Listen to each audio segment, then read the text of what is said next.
Hi, Bill Knight with RightAngle. Today we're going to show you how to assemble our Bonita ET L workstation.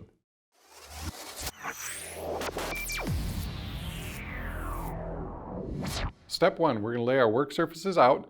We want to make sure they're on a protected work surface so we don't scratch the top itself. We're going to install our work surface support plate. It requires 8 screws. I'm just going to get a few of them started to make sure everything's lined up correctly.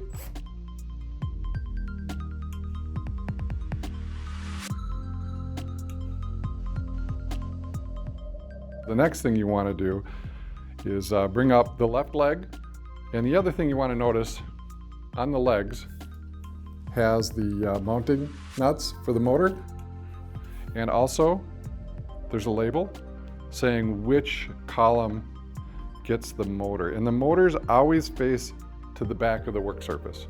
We're going to grab our hex rod, which is here, take off the protective covers.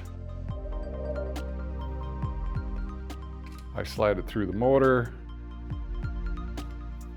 try to get it about 12 inches, and then what I can do is I can turn the motor like this. And so that makes it easier when I'm trying to put it inside the hole itself. So this one's installed. Now with the right leg, you're going to see it has another sticker on it. Basically it says don't put the motor on this side. And also you're going to see this is extended a bit.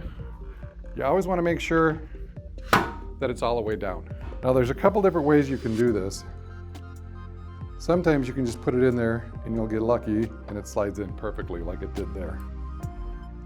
If it doesn't, I'm going to slide it back out here. You can turn the motor to help adjust it.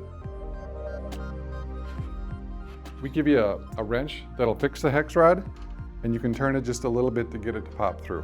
All right, you make sure they're both in all the way. You can kind of line them up over the holes, and you're good to go.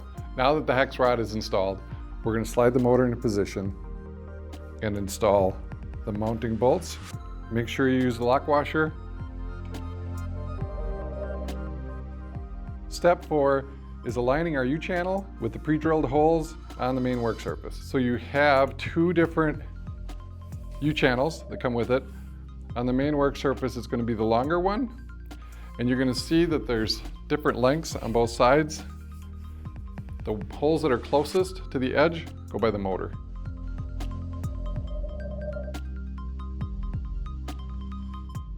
What you want to do, align the U-channel with the holes that are in the work surface.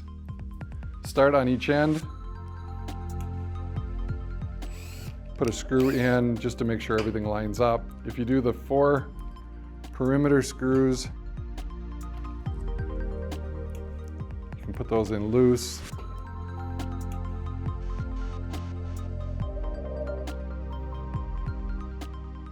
Once they're finished, you can start tightening everything down and installing the rest of your screws.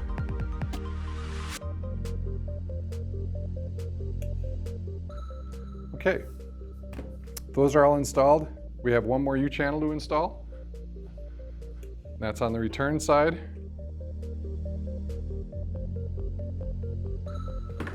Again, you're going to want to put in the 4 screws on the corners. Make sure they're loose.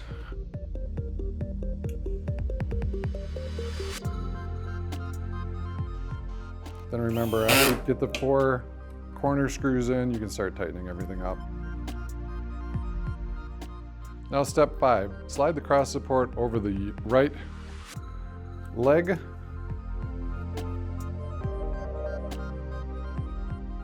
Okay, what we have here is the corner bracket, and this is what attaches to the 3rd leg.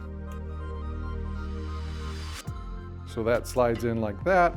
You want to make sure you have your screws with the lock washers on the cross support. There are 4 of those to install, and remember you can use the Allen wrench to help make your life a little easier to help hold the screw. Line the holes up, you can just start them with your fingers. Do the same thing for the other side. Now you might need to slide the leg over just a little bit to line up the holes. Again, we haven't screwed it to the work surface yet. You want to have some movement. Okay, we have the 4 screws started for the cross support in the back. You can take your Allen wrench.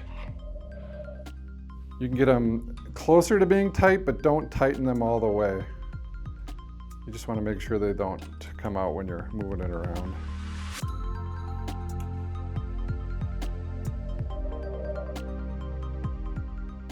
All right, we're going to move on to step 7. Step 7 is going to be the 3rd leg on this one here. Again, it's going to be our left leg. Now again, watch to make sure you have the mounting nuts for the motor. It also has a sticker that says it'll accept a motor.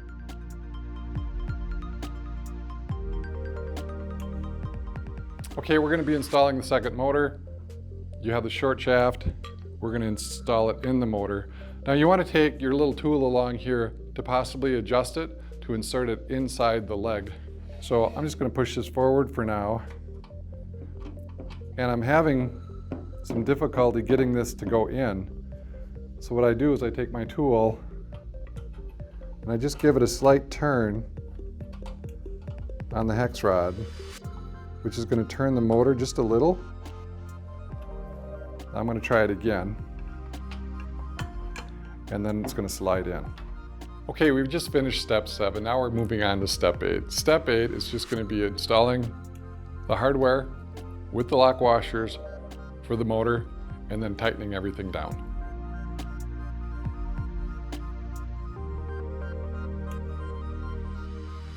Okay, we're on to step 9. Step 9 is going to be the last cross support. And what you want to do is you want to slide that over the leg first. And by doing so, you can kind of move it back and forth. So now we can slide it over the corner bracket. Once that's there, again, you're going to use your screws again with the lock washers. And this time I'm going to just start it with the Allen wrench. Works a little better if you have big fingers like me.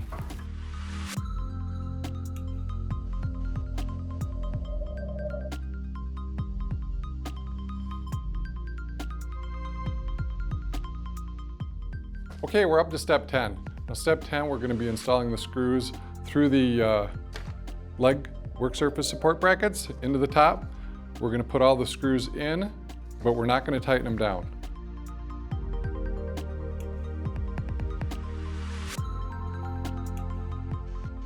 Now when I do this, I try to just do a couple on each leg to make sure everything's lined up properly.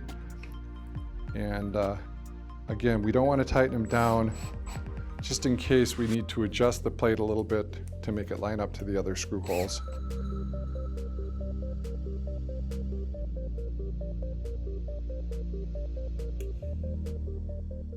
All right, step 10 we've completed. Now we want to tighten the bolts that are attaching the cross support to the legs. Now you want to get these as tight as possible. That's what creates all the stability in the table. And again, make sure you have the lock washers installed.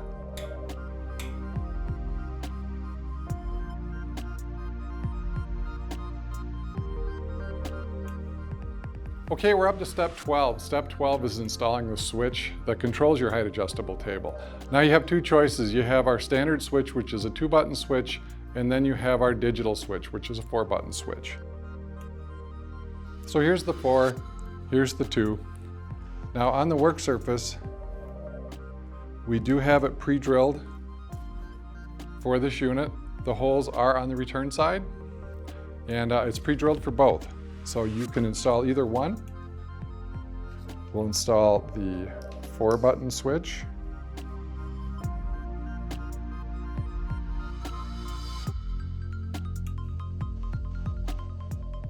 Okay, we're up to step 13, which is installing our control box. On the control box, you want to make sure you use the screws that have the smaller head, not the large screws like we use on the columns. You're going to see you've got your plugs for the motors, you've got the plugs for the control switch, and you've got the plugs for the power. We do pre-drill it for you.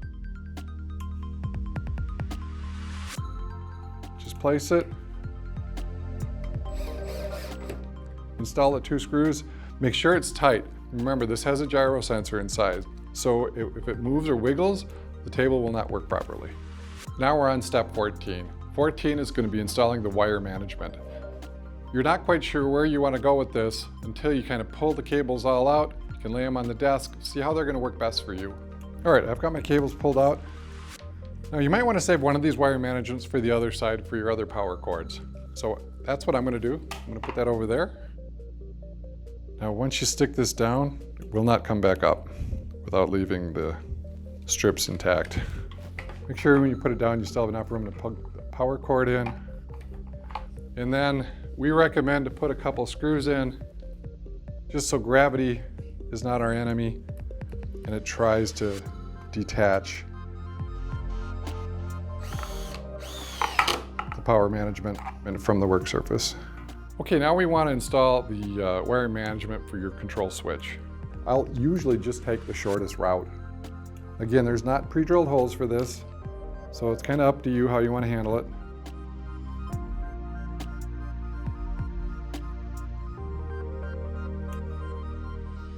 Okay, we're to step 15 now. This is where you plug your motors, your power, your control switch in, if you haven't done so already, into the control box.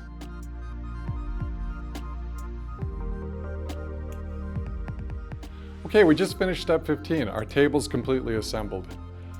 If you have any accessories you want to install, now's the best time to do that. Your table's upside down, everything is easily accessible.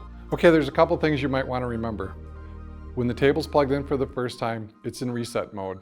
So when it's in reset mode, either the up arrow or the down arrow will work for you. So when you have this desk, and if you ever lose power, and the table will go down but it won't go up, that means it's in reset mode. So even if you push the up arrow, it's still only going to go down. So here I'm actually going to do that. I'm going to push the up arrow. It's going to go into reset mode. It's reset. I'm going to push the up arrow again, and the table will go up. Now you can flip it over, start using your right angle sit-stand workstation. If you found this helpful, please click the like button and subscribe. Thanks for watching.